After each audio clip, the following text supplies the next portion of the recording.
یہ تراویح کے معاملے میں سنی شیعہ اختلافات کیا سیدنا عمر کی وجہ سے؟ ظاہر ہے وہ اختلاف رائے جو ہمارے اہل تشیع کمیونٹی رکھتی ہے، اختلاف کیوں ہے شیعہ حضرات تراویح کے معاملے میں اختلاف کیوں کرتے؟ سیدنا عمر کی وجہ سے نہیں ہے، سیدنا عمر کے ماننے والوں کی وجہ سے۔ سیدنا عمر کا تو موقف آلموسٹ شیعہ والا ہی ہے، یہ بڑی حیران کن بات جی۔ 2010 نمبر حدیث پڑھ لیں آپ صحیح بخاری کے اندر کہ سیدنا عمر سے پہلے نبی الاسلام کے مبارک دور میں آپ نے 3 دن تراویح کی جماعت کروائی، اس کے بعد نہیں کروائی، اور بخاری مسلم کے الفاظ ہے جی قیام اللیل، ہاں اس زمانے میں قیام اللیل کا ورڈ استعمال ہوتا تھا، رات کا قیام، تراویح بھی استعمال ہوتا ہے، وتر کی نماز بھی ہے۔ اس کے بعد نبی الاسلام کی وفات جب ہو گئی تو ان اٹینڈڈ رہا یہ معاملہ سیدنا ابوبکر کے دور میں۔ سیدنا عمر کے بھی شروع کے دور میں ان اٹینڈڈ رہا، لیکن لوگ ٹولیوں کی شکل میں اپنی اپنی جماعت مسجد میں کرواتے تھے، ظاہر ہے سارے تو حافظ نہیں تھے۔ پھر بخاری کے الفاظ ہے سیدنا عمر ایک دفعہ مسجد میں تو انہوں نے کہا کہ کیا یہ اچھا ہو اگر میں ایک امام مقرر کر دوں، اگر ان کو پڑھنا ہی ہے مسجد میں۔ پھر انہوں نے تمیم داری اور ابی بن کعب کی ڈیوٹی لگائی، اور الموطا امام مالک میں کہ 11 رکعتوں کا حکم دیا، بخاری میں تو صرف ہے کہ ڈیوٹی لگائی، وہاں رکھتے بھی موجود ہیں۔ اور پھر اگلے دن جب آئے تو وہ بڑے خوش ہوئے، انہوں نے کہا یہ کتنا اچھا نیا کام ہے جس سے وہ بدعت بھی نکال لیتے۔ بدعت تو تب تھی جب نبی الاسلام نے نہ کی ہوتی، اچھا نیا کام جو میں نے سنت کو جی سنت کو رینیو کے معنوں میں انہوں نے کہا۔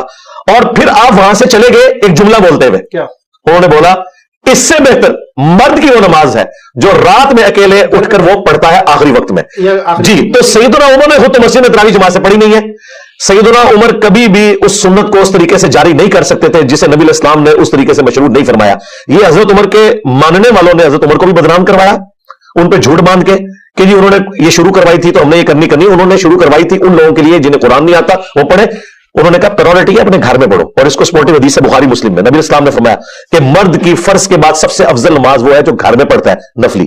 ایک اور حدیث ہے بخاری اور مسلم میں، مرد جو فرض نماز کے علاوہ نماز نفلی نماز اپنے گھر میں پڑھتا ہے اس کی وہ نماز مسجد نبوی میں نماز پڑھنے سے افضل ہے، یہ بخاری مسلم کے الفاظ ہے۔ اور ایک اور حدیث بخاری مسلم میں کہ نبی اسلام نے فرمایا مردوں سے کہ گھروں کو قبرستان نہ بناؤ، اپنی نماز کا کچھ حصہ گھر میں پڑھا کرو، اس سے برکت ہوتی ہے۔ یہ 3 حدیثیں تینوں متفق علیہ ہیں جو میں نے آپ کو بتائی ہے۔ تو یہ حضرت عمر کے ساتھ جو کچھ ہوا، ان کی جو بدنامی کروائی یہ حضرت عمر کے ماننے والوں نے کروائی۔ اب آ جائیں شیعہ کی طرف، شیعہ قیام اللیل کے منکر نہیں ہے، وہ کہتے ہیں رات کو قیام ہو، وہ کہتے ہیں یہ آرگنائز طریقے سے جو آپ نے شروع کروا کے اس چیز کو جو نبی الاسلام نے اس کو اس طریقے سے پسند نہیں فرمایا تھا۔ یہ جزوی بات تو درست ہے کہ بخاری مسلم میں نبی الاسلام ناراض ہو گئے جب لوگ جمع ہوئے نے کہا یا رسول اللہ میں جماعت کریں، آپ نے فرمایا مجھے خدشہ ہے تم پہ فرض نہ کر دی جائے۔ حضرت عمر کا موقف یہ تھا کہ نبی الاسلام جب دنیا سے چلے گئے تو اب فرض ہونے کا خدشہ تو ختم ہو گیا، آپ کی پسند تھی۔ حضرت عمر کی سوچ اپنی جگہ درست تھی، شیعہ نے جو اس کا ایک جز پکڑا تھا وہ بھی اپنی جگہ درست ہے۔ اس میں یہ غلو نہ کریں کہ جو جماعت سے کروا رہے ہیں کو بدعت کر رہے ہیں۔ جو کام میرے نبی نے 3 دن بھی کیا وہ بدعت نہیں ہے، اگر وہ 30 دن بھی کرے۔